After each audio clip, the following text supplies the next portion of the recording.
Então vamos lá, pessoal.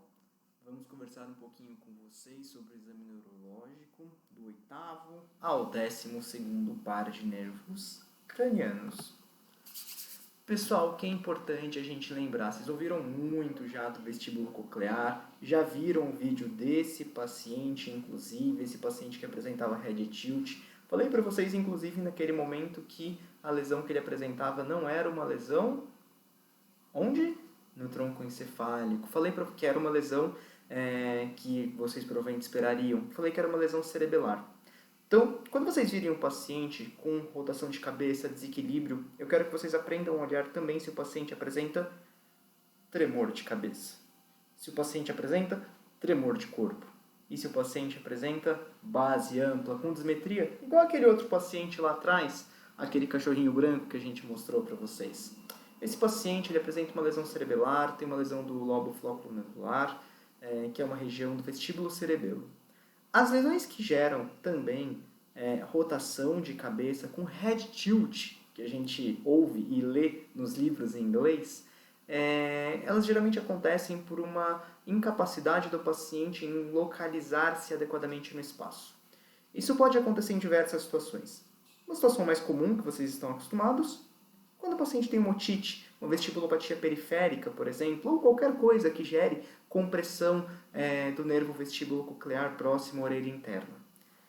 É importante, pessoal, que vocês consigam associar e saber que as vestibulopatias elas podem ser periféricas e centrais. Dentro das vestibulopatias centrais, é muito comum, você tem duas possibilidades. Que ela seja associada ao tronco encefálico, e ela é uma vestibulopatia em que os sinais clínicos são ipsilaterais, ou seja, são do mesmo lado da lesão. O que significa isso? O paciente tem rotação de cabeça para o lado direito, a lesão é em tronco encefálico do lado direito. O paciente tem déficit proprioceptivo do lado direito, a lesão é em tronco encefálico do lado direito. O paciente, se por algum motivo tiver uma lesão de tronco encefálico, uma lesão vestibular central, cerebelar, todas essas alterações elas são contralaterais à lesão, tá bom? Ou seja, se a lesão cerebelar é do lado esquerdo, os sinais clínicos que vocês vão ver são do lado direito. E uma maneira bem fácil de diferenciar de tronco encefálico, a vestibulopatia associada ao tronco encefálico e a vestibulopatia cerebelar estão associados a tremor de cabeça, que vocês veem na lesão cerebelar, e a ausência de alteração do estado mental desse paciente nas lesões cerebelares. Quando você tem uma vestibulopatia central associada à lesão de tronco encefálico, você espera que esse paciente tenha mais depressão, esteja em estupor em muitas situações, porque você tem também uma lesão do sistema ativador reticular ascendente, do SARA. Tudo bem? Deu para entender? Conseguiu diferenciar? Ótimo. Então, notem esse paciente. Então, um paciente com head tilt significa que é um paciente que não está conseguindo se localizar adequadamente no espaço. Encontrei isso, penso nas 3 possibilidades que a gente já conversou. Lembrando, então, que o nervo vestíbulo coclear é o 8º par de nervo craniano, ele fica no tronco encefálico, mais especificamente no bulbo. Tudo bem? Região mais caudal do tronco encefálico. É importante que vocês reconheçam também e vejam outros nervos. O glossofaríngeo.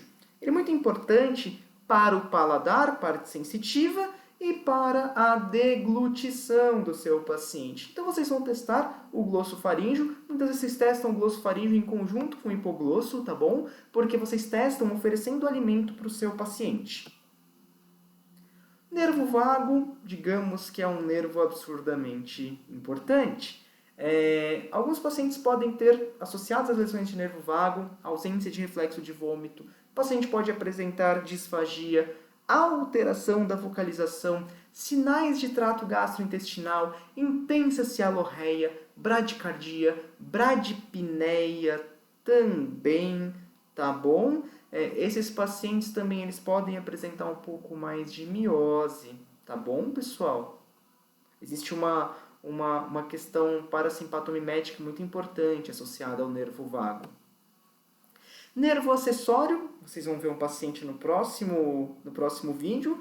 com uma hipotrofia muscular cervical muito importante. Então, ele tem uma associação muito grande com a musculatura cervical, tudo bem, ele sai ali bem mais caudal e tem uma associação grande com a musculatura cervical. Lesões do nervo acessório podem estar associadas à hipotrofia de musculatura cervical, às vezes mais lateralizadas ou não, tá bom? Nota então esse paciente, por exemplo, nesse vídeo, ele tem uma hipotrofia importante da musculatura cervical e ele tem também um pouco de fasciculação muscular, tá bom?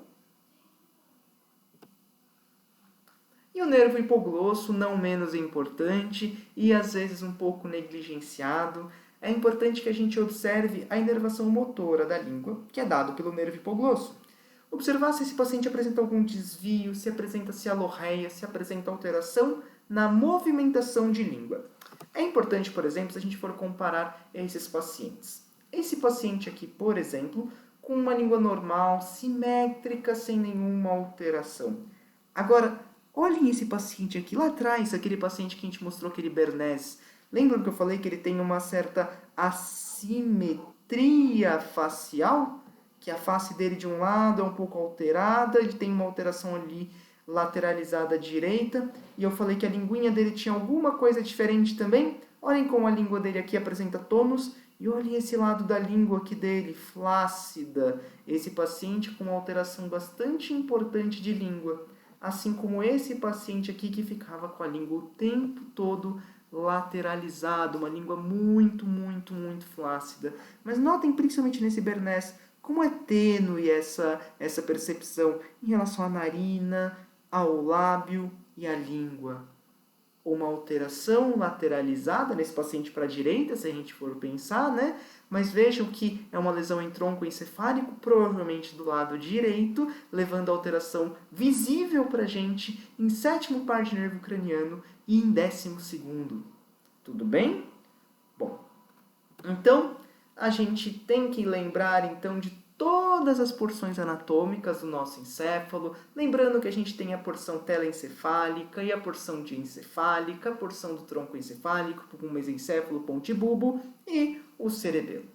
Telencéfalo com o primeiro par de nervo, diencéfalo, segundo par de nervo craniano, tudo bem?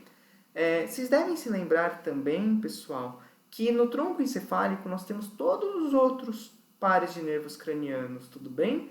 É muito importante que vocês se recordem, principalmente em relação ao cerebelo, que ele vai ter uma importância muito grande em relação à marcha, ao cérebro, que ele vai ter uma importância muito grande, principalmente relacionada ao córtex, lembrando que os pacientes em crises epiléticas têm lesões corticais, os pacientes muitas vezes em estupor e coma, síndromes de tronco encefálico, os pacientes às vezes mais quietos, com alteração de temperatura, alterações mais talâmicas. Aqueles pacientes também com alterações nas percepções de dor, por exemplo, alterações talâmicas também. Lembrando que o tálamo ele é muito importante na percepção dolorosa, nas percepções em geral do nosso organismo. Então, para que vocês entendam todo o resto, agora que nós vamos conversar com vocês, é importante que vocês se recordem da neuroanatomia, da divisão do telencéfalo, do diencéfalo, do cerebelo e do tronco encefálico, para que a gente possa dar início com vocês às síndromes encefálicas. Tudo bem? Então, fica para o próximo vídeo, as síndromes encefálicas, para a gente conversar e nos encontramos à disposição para conversar um pouquinho mais de quaisquer dúvidas que vocês tenham, tá bom? Até daqui a pouco, pessoal!